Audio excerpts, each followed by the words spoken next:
There's no such thing as a dragon. Story and pictures by Jack Kent. I don't know if we've ever read this one together. Billy Bixby was rather surprised when he woke up one morning and found a dragon in his room. It was a small dragon, about the size of a kitten. The dragon wagged its tail happily when Billy patted its head. Do you know another animal that wags its tail when it's happy? Yeah, I think a dog will do that. Billy went downstairs to tell his mother. "There's no such thing as a dragon," said Billy's mother, and she said it like she meant it. Billy went back to his room and began to dress. The dragon came close to Billy and wagged its tail, but Billy didn't pat it. If there's no such thing as a something, it's silly to pat it on the head. Billy washed his face and hands and went down to breakfast. The dragon went along.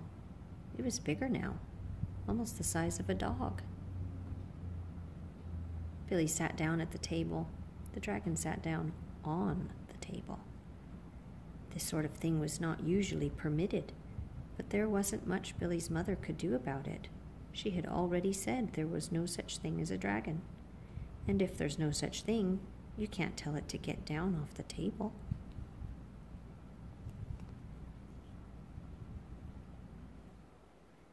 Mother made some pancakes for Billy, but the dragon ate them all.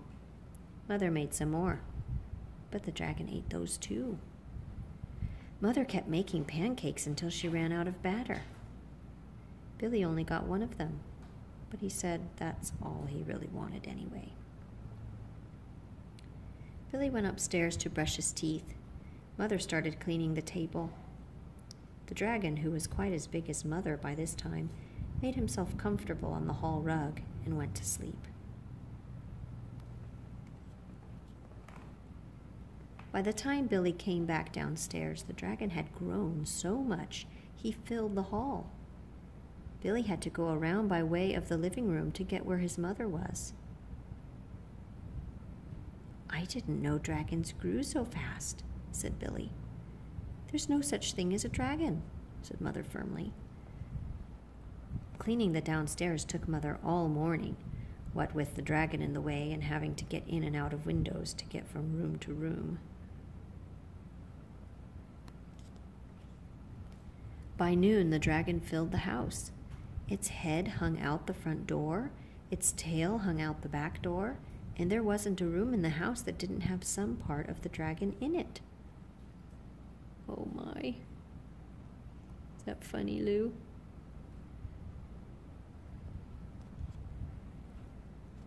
Oh dear.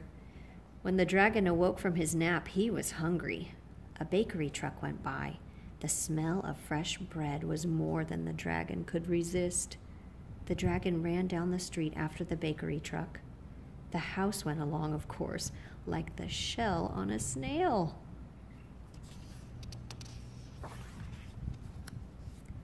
The mailman was just coming up the path with some mail for the Bixbys when their house rushed past him and headed down the street.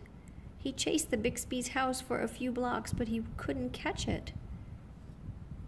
When Mr. Bixby came home for lunch, the first thing he noticed was that the house was gone. Look at him. Oh! Luckily, one of the neighbors was able to tell him which way it went. That's silly. Look at that. Mr. Bixby got in his car and went looking for the house. He studied all the houses as he drove along. Finally, he saw one that looked familiar. Billy and Mrs. Bixby were waving from an upstairs window. Oh my. What happened there? Mr. Bixby climbed over the dragon's head, onto the porch roof, and through the upstairs window. "How did this happen?" Mr. Bixby asked. "It was the dragon," said Billy. There's no such thing, Mother started to say. There is a dragon, Billy insisted. A very big dragon.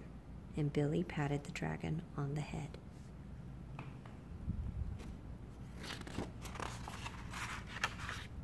The dragon wagged its tail happily. Then, even faster than it had grown, the dragon started getting smaller. Soon, it was kitten size again.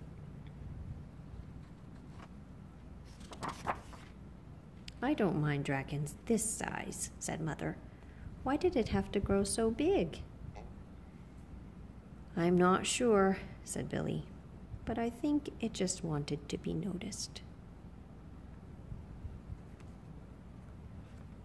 The end.